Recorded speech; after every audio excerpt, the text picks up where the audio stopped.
also really here for women breaking up with men in person and looking good while doing it. I love the sis got all dressed up, did her hair, did her makeup, had her gown, and still walked away. I live for that. I live for the drama. I live for men being able to see what they're losing, walking out right in front of them. Like, woo, I live for that. I eat it up. Hello, and welcome to another episode of Brianna's Bachelor Breakdown. I'm Brianna, your Bachelor Relationship Analyst. If you love getting into the nitty-gritty of the relationships and unpacking all the drama, then this channel is for you.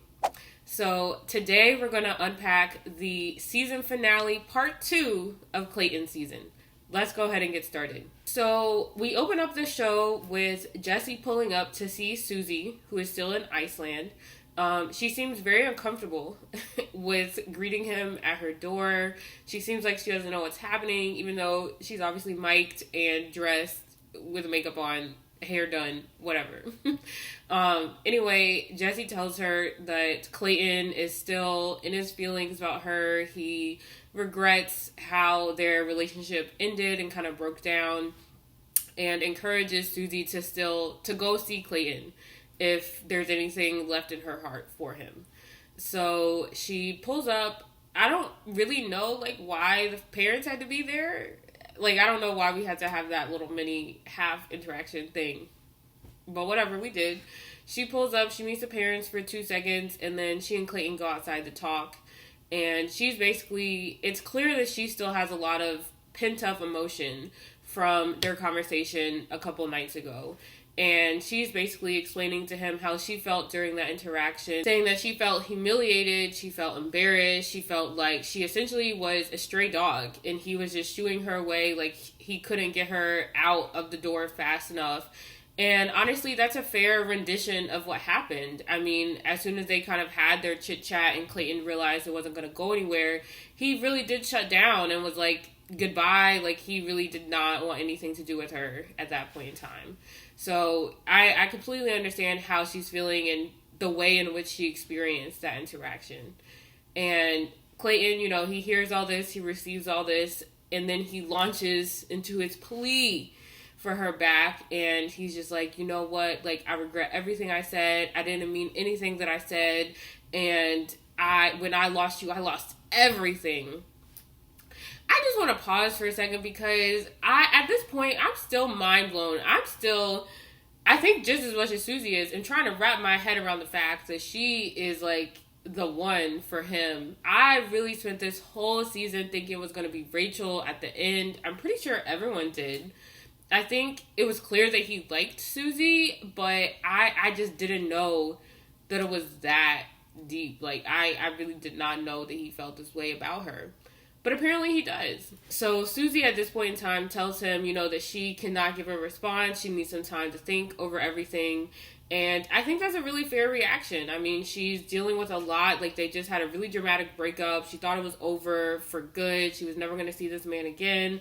And now he's telling her that a complete 180, he wants her back. He regrets every single thing. That's a lot to take in. I mean, she's already started the grieving process. She's already probably started to process the end of the relationship and trying to figure out a way to move on. And now to have it placed back in front of you, that's a lot of information to kind of take in and digest at that point in time. For me personally, I don't necessarily have any thoughts on this interaction or Clayton's feelings for Susie at this point in time, just because, my main thing is I just want to make sure that I'm really watching out for his actions and to see if he's able to respect everyone involved in this process. And, we'll get into that in a second, how he kind of handled the rest of his journey.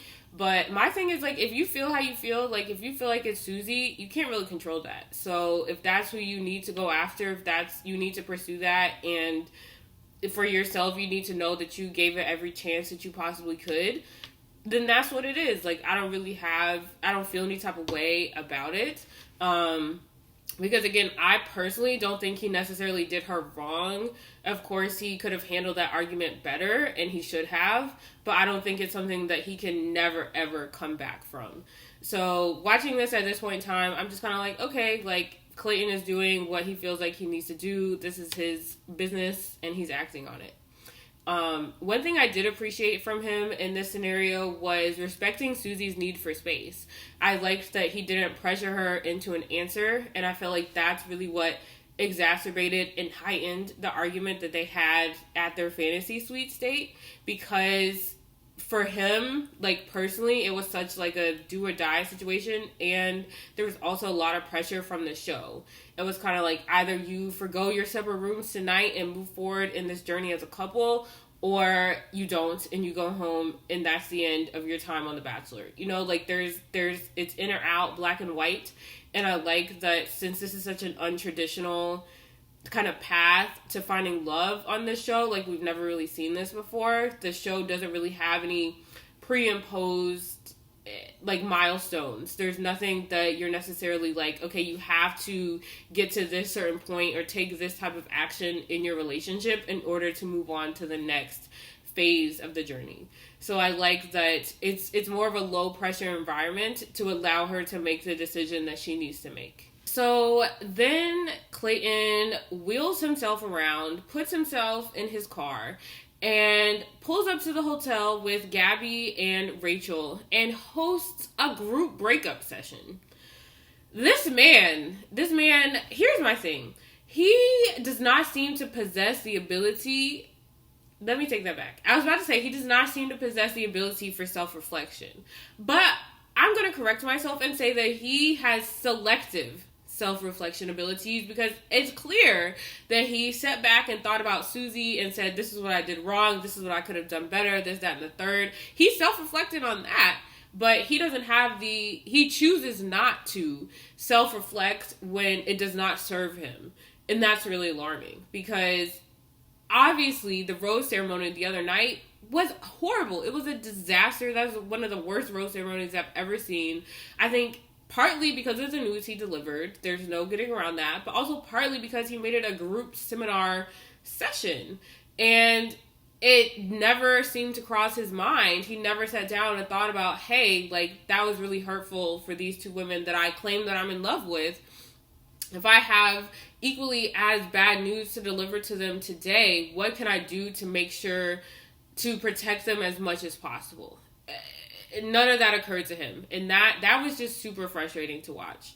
So Clayton pulls up. He has another seminar group PSA breakup session. I just think that's so disrespectful, because it does not honor, like, he has gone on and on and on this whole season about, like, I love X, Y, and Z amount of people, but every love I have for them is different, and every relationship is different. I love them in different ways, da-da-da-da.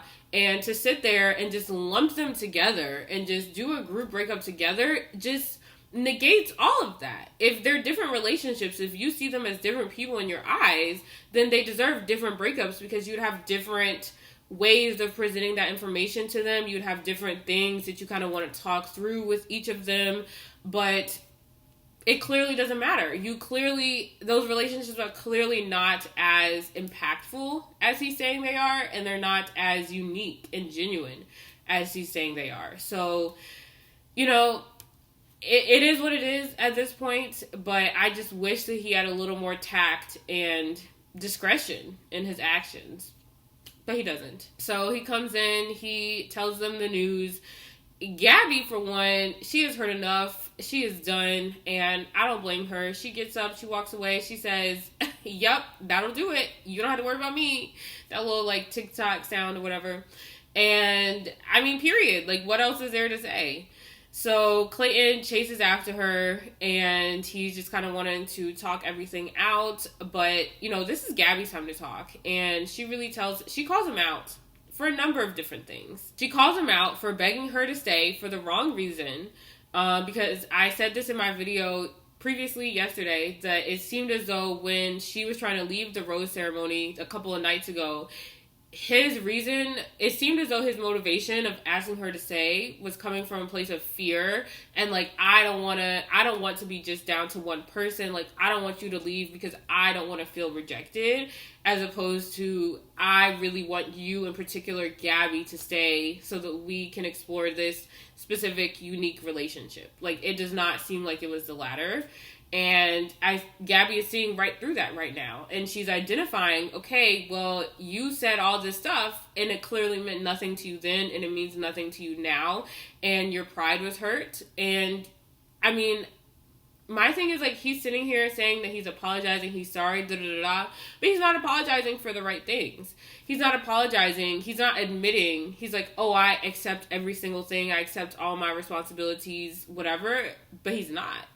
Gabby's absolutely right that he did beg her to stay for the wrong reason. And it's clear that his pride is still making a lot of his decisions and dictating the way that he's carrying himself in these conversations. And he's not able to just be like, you know what?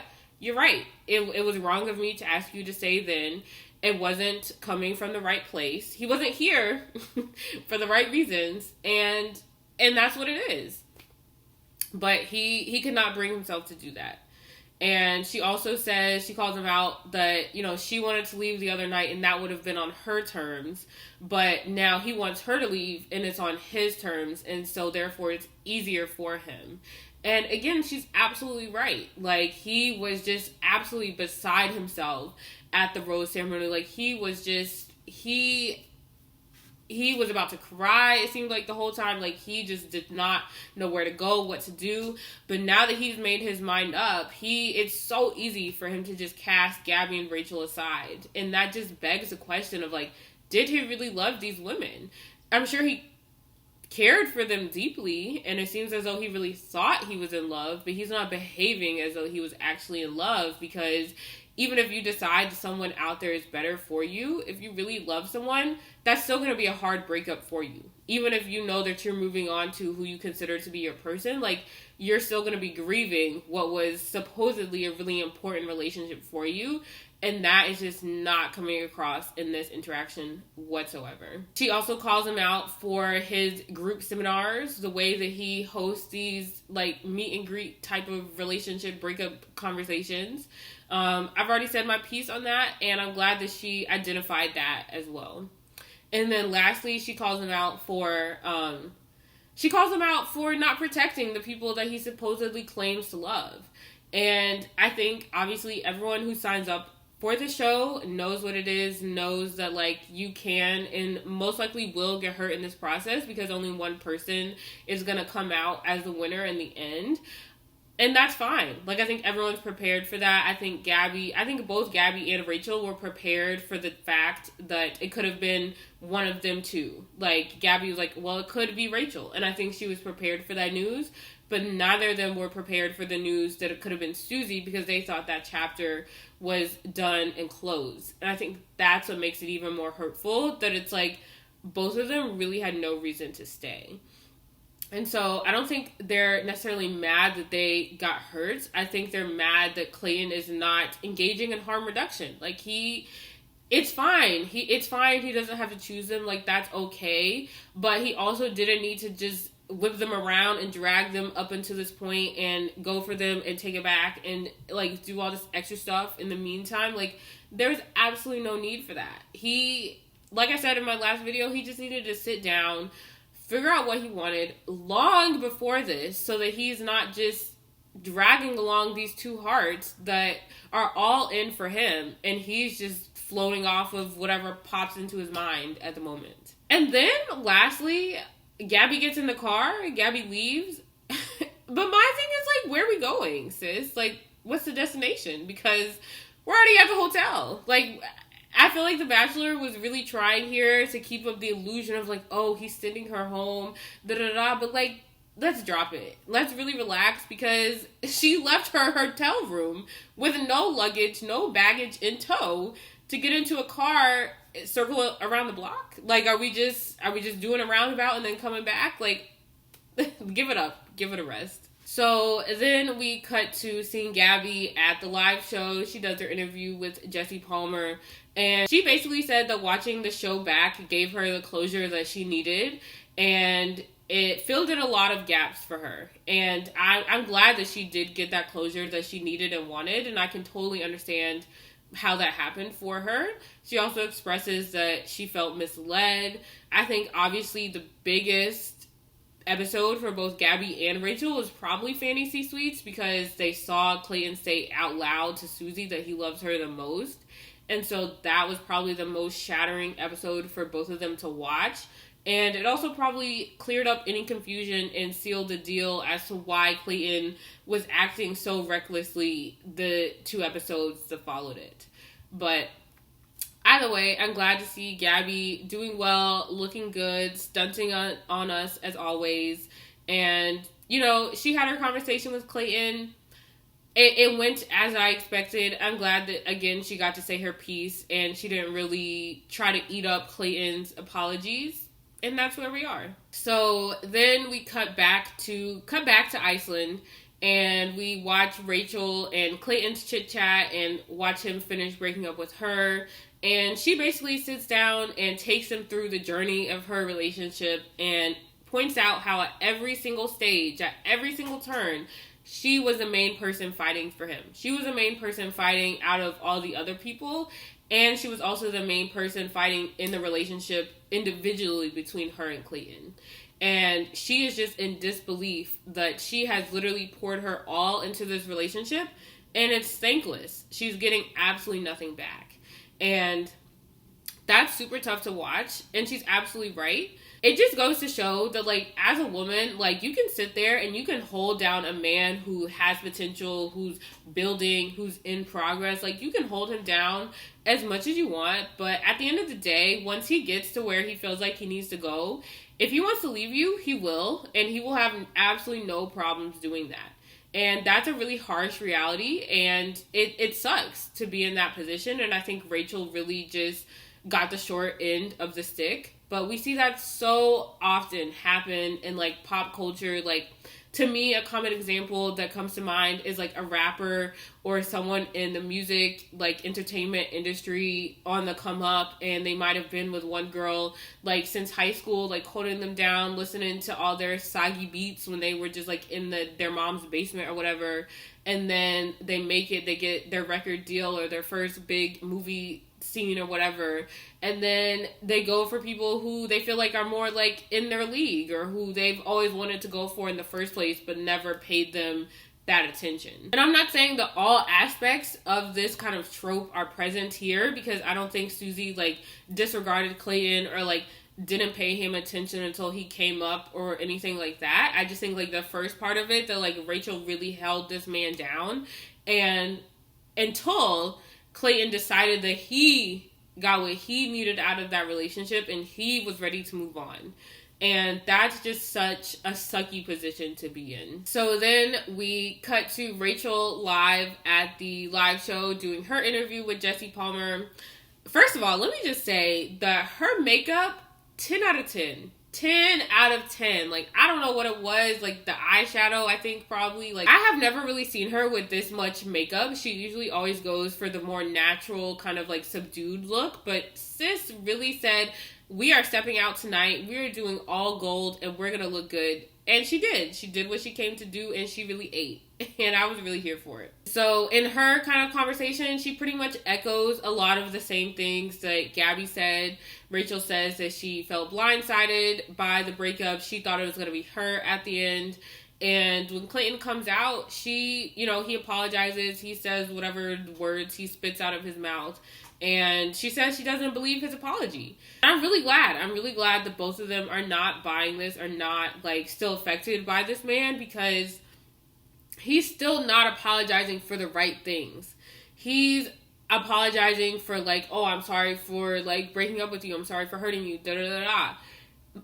To me, if I were in their shoes, the main things that I would want him to be remorseful for are this group PSA announcement strategy that he thought was going to work at the rose ceremony, at the breakup site.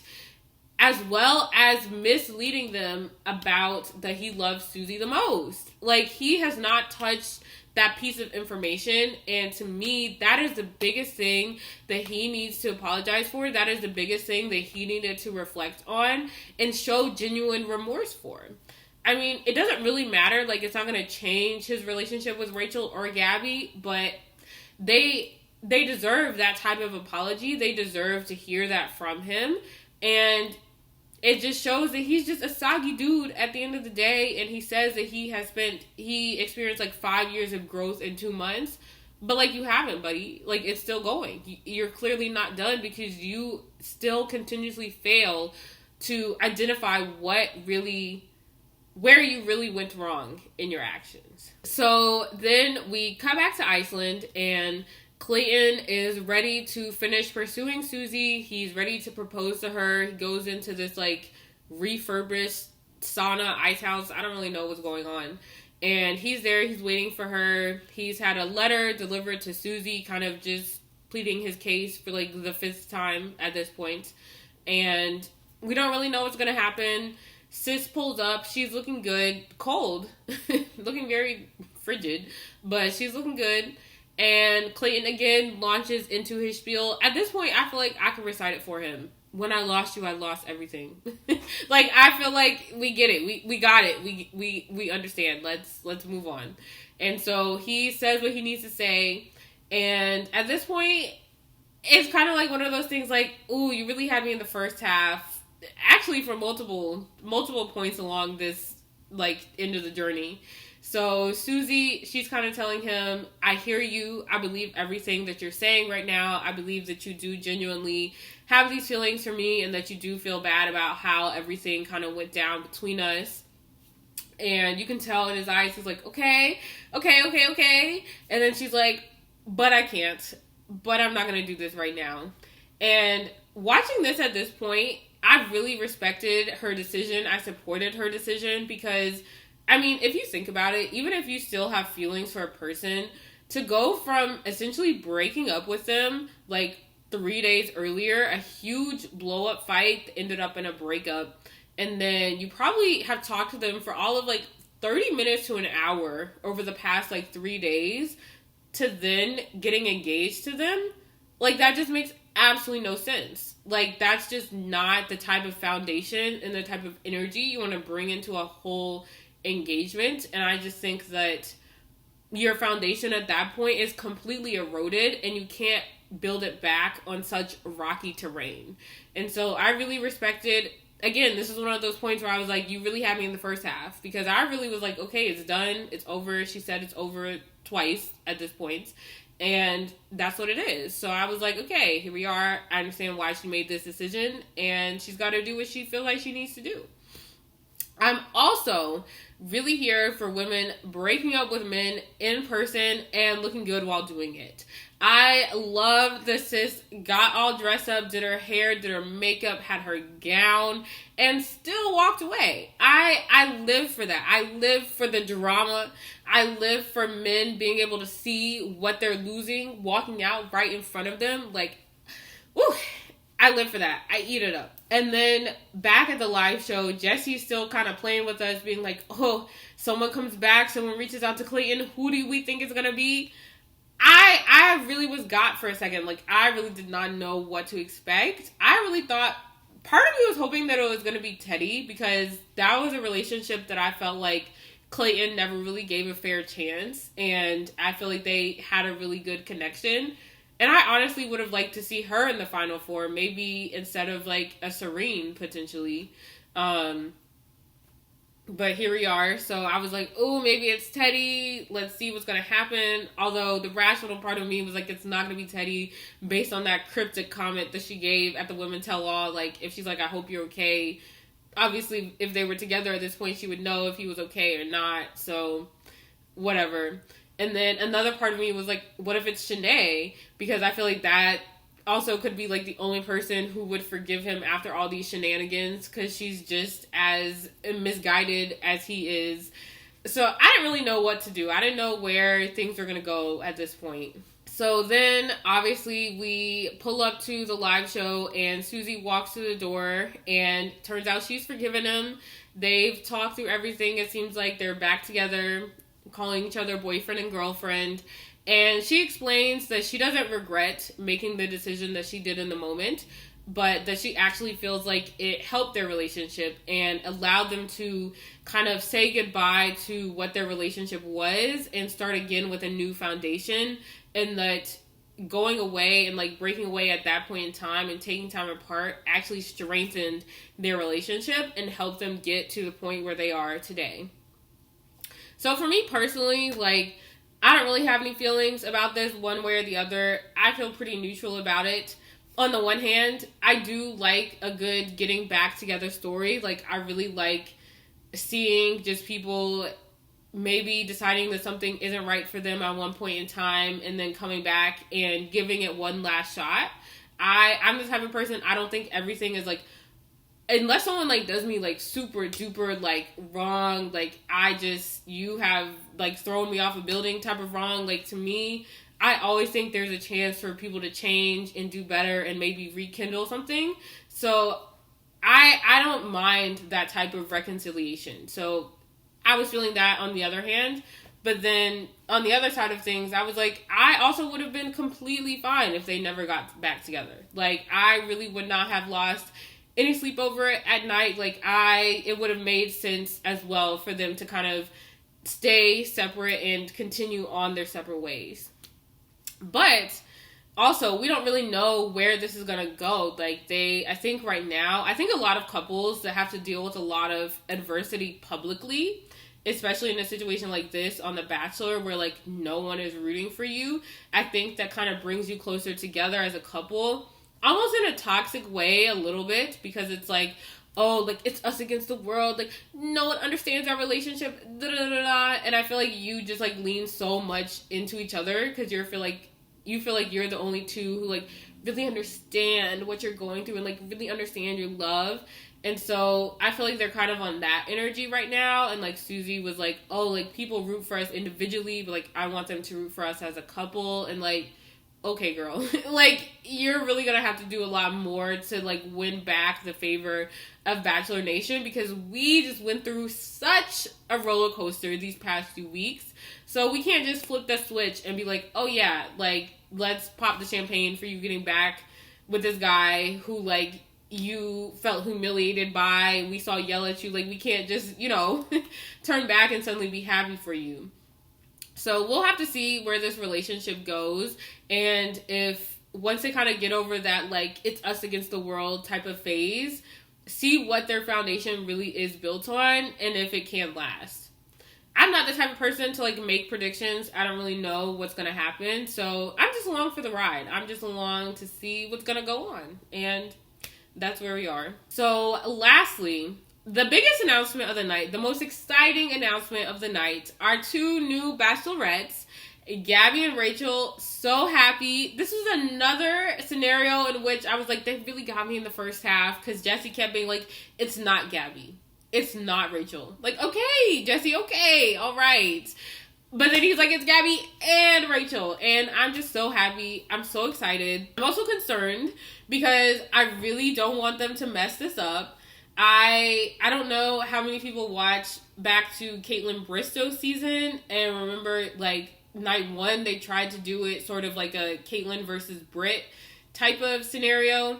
And for that, they didn't have the intention of having both of them, like, be the Bachelorette the whole time, obviously.